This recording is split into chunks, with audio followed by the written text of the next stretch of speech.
There are trials and then there are spectacles that shake the very foundation of public trust in justice. The criminal case against Sean Diddy Combs has become exactly that. After weeks of intense courtroom drama, heartbreaking testimony, explosive evidence, and a media circus that surrounded every entrance and exit of that courthouse, a verdict was finally reached partially. But that wasn't the end.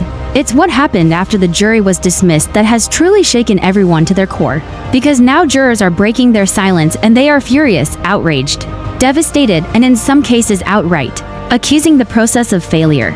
We are now hearing directly from people who sat in that courtroom for weeks, who watched every frame of evidence, listened to every word of testimony, and struggled through tense deliberations only to be left with what some are calling a half measure of justice. One juror said, "We did our job, but the system didn't." Another claimed the racketeering charge, "We were railroaded into silence." One person refused to budge. These aren't just idle complaints. They're powerful emotional statements that reflect something deeply wrong in the justice system, in the celebrity machine, and in how this nation processes accountability for the rich and famous. Today we're breaking it all down: who these jurors are, what they said, why they're angry, and what this means for Diddy's future and America's. Let's dive into this unprecedented fallout and the boiling fury of those who were meant to deliver justice. Let's begin with the facts. After a high-profile trial that stretched over several weeks, a jury of 12 rendered a verdict on 4 of the 5 charges against Sean Combs. He was convicted on to counts of sex trafficking, to counts of transportation, to engage in prostitution, but the jury was deadlocked on the racketeering charge, the one prosecutors and legal analysts considered the glue holding the entire criminal enterprise together. Without that charge, the whole framework of a criminal conspiracy begins to look incomplete. So why couldn't they reach a consensus? According to multiple jurors who have now come forward, they nearly did. In fact, 11 of 12 jurors were in full agreement Diddy was guilty of racketeering, but one lone juror refused to budge. This individual, reportedly a man in his 40s with a background in finance, repeatedly dismissed evidence that others found damning. He questioned the credibility of multiple victims, suggested the prosecution was overreaching, and insisted there wasn't enough to connect the dots. The tension reportedly boiled over during deliberations, with at least 2 jurors storming out of the room in frustration. Some even claimed they cried. "It felt like watching justice get strangled right in front of us," one juror said. So what happens when a single juror stalls the whole process? The answer is a mistrial on that count. And for the public watching closely, it's a devastating blow. Multiple jurors have begun speaking with media outlets, some anonymously, some on record. What they describe is nothing short of chaos behind closed doors. For the first few hours of deliberation, things moved smoothly. There was near unanimous agreement on the sex trafficking charges, especially after video evidence and emotional testimony from key witnesses, including Jane Doe Number 3, whose story brought many jurors to tears. The prostitution transport charges followed quickly. The defense's attempts to discredit the travel logs and private jet manifests were seen as weak, and according to one juror, borderline laughable. But when it came to racketeering, the dynamic shifted. This wasn't just about isolated actions. It was about proving a pattern, an organized structure, a criminal enterprise. And according to jurors, that structure was clear. There were texts, emails, testimony from former assistants and bodyguards, financial records showing hush money payments, surveillance footage showing girls being ushered into private areas by Combs handlers, and then there were the NDA letters, dozens of them. But one juror just wouldn't go there. They claimed the witnesses were unreliable, that the evidence was circumstantial, that maybe others committed crimes, but it didn't prove Combs ran the operation. It's what one juror described as willful blindness. By day 3 of deliberations, the room had devolved into shouting matches. One female juror reportedly told the holdout, "You're letting a predator walk free on the biggest charge. How do you sleep at night?" He replied, "That's not my concern. I'm not ruining a man's life without 100% proof." In the end, no consensus was reached. The judge declared a hung jury on the racketeering charge, but what we're left with isn't just frustration, it's the story of how justice can collapse under the weight of one person's doubt. The reaction was swift and brutal. Social media erupted. Hashtags like #Justice for Jane Doe 3, #Diddy Trial, and #Hung Juror started trending immediately. Victims' rights organizations, celebrities, legal commentators, and thousands of everyday people voiced a mix of rage and exhaustion. "We get 80% of a conviction and 0% of closure," wrote one viral commentator. "It's always one juror. Always, every time it's a powerful man in court for abuse, there's one holdout." "I'm tired," tweeted another. Even high-profile figures began to weigh in. Metu advocates called it a gut punch to survivors everywhere. Lawyers described the verdict as a textbook example of jury nullification. For survivors who testified, this is especially traumatic. Some issued brief public statements through their attorneys expressing sadness, disbelief, and fear that Diddy may appeal even the charges he was convicted on. And for the prosecutors, they say they're not done yet. The lead prosecutor told reporters, "We will retry the racketeering charge. The fight is not over. Let's talk legal implications." The 4 convictions Diddy did receive carry a maximum sentence of 60 years, 20 years each for the sex trafficking charges and 10 years each for the prostitution transport charges. Sentencing is scheduled for next month, and prosecutors have already stated they will push for the maximum. But here's where things get complicated. First, the defense has announced plans to appeal all 4 convictions. They claim key evidence was admitted unfairly, that testimony was prejudicial, and that the judge showed bias. Second, the deadlocked racketeering charge could be retried. That means a whole new trial on just that count, new jury, new arguments, same evidence. It's costly, it's draining, and it puts the victims through another grueling ordeal. Third, and most controversially, some insiders suggest the hung jury may embolden Combs' legal team to pursue plea negotiations or settlements in related civil cases. In other words, a hung jury gives the defense ammunition to argue, "See, the jury wasn't even convinced." But make no mistake, the damage to Diddy's public image is irreversible. Brands have dropped him.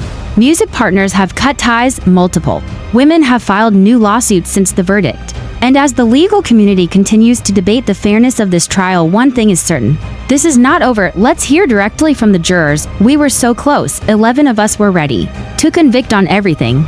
That one guy, he wouldn't even listen after day 2. I'll never forget the look on Jane Doe's face. That kind of pain, how can you deny that happened? We didn't fail. The system failed us." The structure of requiring 12 out of 12 is broken when one person can ignore everything. I still don't sleep right. I keep thinking about those women and how I couldn't do more. The truth was in that courtroom. It's still there. It's in the records, in the files, in the stories. People just need to see it. These aren't political statements. These are human reactions, people who were thrust into one of the most emotionally grueling jobs in the legal system and left feeling powerless. The Diddy case may have reached a partial verdict, but for many it feels like the beginning, not the end. Prosecutors have vowed to retry the racketeering charge. Diddy's defense team is launching appeals. Civil suits are piling up. And most importantly, the public now has questions about how justice is served, how juries work, and how survivors of powerful men are treated in the legal system. The jurors who have spoken out deserve to be heard, not because they're celebrities, but because they're witnesses to a broken process. Their anger isn't political. It's not performative, it's personal. It's the quiet rage of people who saw truth and couldn't act on it. It's the heartbreak of almost delivering justice only to watch it slip away.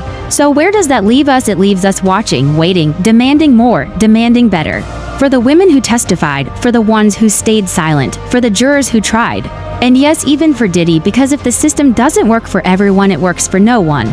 We'll continue to follow this story as it unfolds. In the end, what we're left with isn't a clear-cut win for justice. It isn't the kind of courtroom finale you see in movies where the gavel slams and the bad guy is hauled away in handcuffs, while victims cry tears of relief. No, what we have here is something far murkier, far more painful, far more real. Because when the jury walked back into that courtroom and delivered a split decision convicting Sean Diddy Combs on 4 counts, while hanging on the most damning charge of all, there was no cheering, no applause. Only stunned silence, disbelief, and behind that silence a quiet storm was building. Now that storm has broken open. The jurors, the very people sworn to be impartial arbiters of truth, are speaking out, and they're not celebrating, they're not relieved, they're angry, devastated, mourning what they call a miscarriage of justice. That happened not because of the system failing altogether, but because one person decided that the truth wasn't enough. Think about that. 11 people saw the pattern, saw the evidence, heard the pain, believed the victims, but it only took one to unravel it all. One person sitting in that jury room chose doubt over evidence, chose skepticism over compassion, chose the protection of a powerful man over the cries of powerless women, and in doing so they denied not just a verdict, they denied closure, accountability, healing. And that's the tragedy here. Because this wasn't just a trial about one man's crimes. This was about a system that lets powerful men buy silence for decades, that allows them to build empires on exploitation, that teaches them they're untouchable until they're not. And even then the system bends to accommodate them. Diddy didn't walk out of this trial a free man, but he didn't leave in chains either. And for millions watching around the world, survivors, advocates, jurors, citizens, that's not good enough.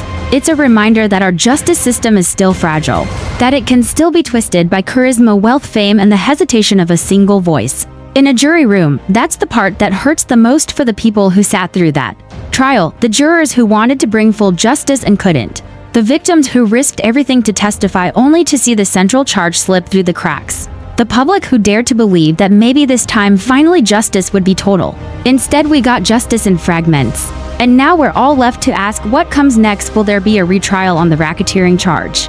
The prosecution says yes.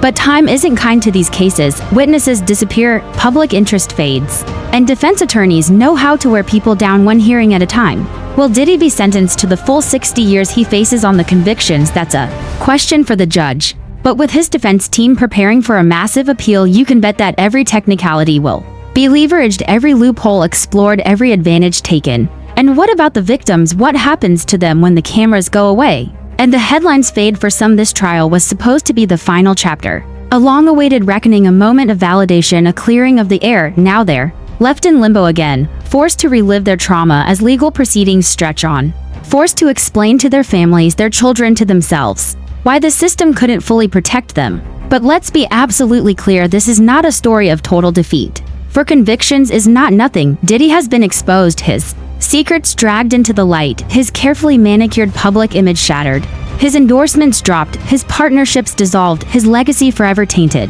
The court of public opinion is not bound by the rules of evidence or the technicality of a hung jury. And in that court, the message is already loud and clear: we believe the women. We saw the evidence, we heard the truth, and truth doesn't need 12 signatures to be real. It only needs to be told, and now it has. That's why the voices of the jurors matter, because they're not speaking to win sympathy or fame. They're speaking to remind us that behind every courtroom door is a battle between principle and power. And sometimes principle loses not because it's wrong, but because someone refused to see it. But even in loss, there's movement. Even in disappointment, there's fuel.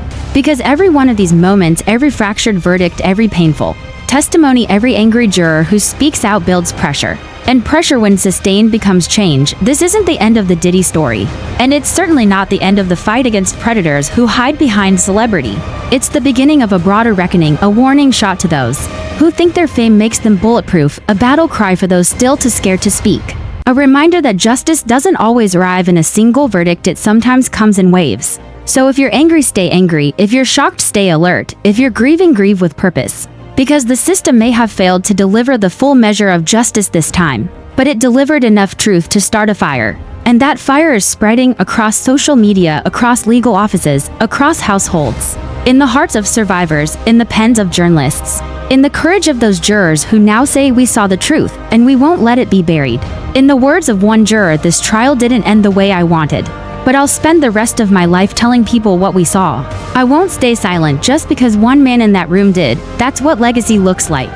Not in fame, but in fire. The fire to keep telling the truth, to keep fighting for the voiceless, to keep building a world where one holdout can't hold back the flood. And make no mistake, the flood is coming. This isn't just another celebrity courtroom story. This is something darker, something more gutting, something that cuts right into the soul of anyone who's ever hoped the justice system could actually do its job. Because when it came time to finally hold Sean Diddy Combs accountable for decades of alleged abuse, manipulation, and exploitation, the system almost delivered, almost. After weeks of chilling testimony, damning video evidence, and brave survivors taking the stand in one of the most watched celebrity trials of the decade, a verdict was reached. Or rather, part of one. The jury convicted Diddy on for serious charges to counts of sex trafficking and to counts of transporting women across state lines for prostitution. Heavy life-altering felonies, but when it came to the racketeering charge, the charge that tied everything together, the one that painted Diddy not just as a man who committed crimes, but as the mastermind behind an organized network of abuse, the jury couldn't reach a decision. Why? Because of one juror. 11 of them were ready. 11 of them saw the same trail of lies, NDA letters, secret payments, patterns of power and fear. 11 of them wanted to convict on all counts, but one holdout said no, and that single not guilty vote derailed what should have been a full and final reckoning, and now they're talking. Jurors are breaking their silence, and they are furious. Some are crying, some are shouting. Some feel manipulated, and many feel they let the survivors down, not because they didn't believe them, but because one person in the room refused to. We've seen this play out before, haven't we? A powerful man is accused of horrifying things. Women come forward, evidence stacks up, the public leans in, the courtroom lights go hot. And just when it seems justice is finally about to win, something breaks. It's become an all too familiar American script. But this time that script is being ripped open from the inside by the very people who were part of it, the jurors themselves. We were robbed of justice. Those women were robbed of peace. That's the truth, and people need to hear it. Female juror speaking anonymously to reporters. These aren't whispers, they're war cries. From people who sat just feet away from Diddy, who watched every second of testimony, who studied every video, every photo, every tear-stained transcript. People who lived inside that courtroom not for entertainment but for truth. And when the truth came knocking, they were ready to open the door, until one of them closed it. Again, according to multiple jurors, this single man, the lone dissenter, dismissed the credibility of the victims, ignored key evidence, and pushed back on the idea that Diddy was the one running the show. Some say he played devil's advocate. Others say he was outright obstinate, refusing to budge even when confronted with mountains of damning material. He just kept saying that doesn't prove anything, that could be coincidence. Over and over, we were screaming inside, we couldn't get through to him. Juror statement to Legal Watch Daily: this isn't just disagreement, this is denial. And it has consequences, because the racketeering charge wasn't just another item on the docket. It was the linchpin, the charge that, if proven, would have declared once and for all that this wasn't just isolated behavior, it was a criminal enterprise. A system. A machine built on control, fear, and exploitation, engineered by one man with power, money, and a team of enablers. Without that conviction, the full scope of Diddy's alleged crimes remains legally unconfirmed. Survivors don't get closure, prosecutors don't get a precedent. And Diddy, he gets to claim partial victory even as the rest of the world reels from what the jury almost did. And make no mistake, people are reeling.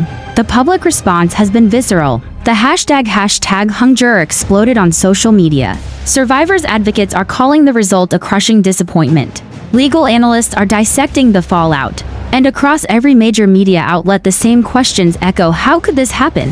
Who was that one juror? What were they thinking? But the most chilling reaction comes from the jurors themselves. Because their voices aren't polished sound bites. They're raw, messy, honest. They speak from a place of exhaustion and heartbreak. We spent hours trying to bring him around. We showed him the connections, the money trail, the threats. He just wouldn't hear it. Juror statement: one juror reportedly walked out of deliberations in tears. Another confronted the holdout directly, saying, if this were your daughter, would you still say that? And still the answer was no. No conviction, no closure. So where does that leave us? It leaves us in a moment of reckoning, not just with Diddy, but with the system itself. With the fragility of justice when it depends on 12 strangers agreeing on what's real. With the bitter truth that one person can unmake a mountain of evidence just by refusing to believe it. But more than that, it leaves us with voices that demand to be heard. Not just the survivors, but the jurors who saw the full truth and are now standing in front of the world saying, we almost got there, we tried, but we were stopped, and we won't be silent about it.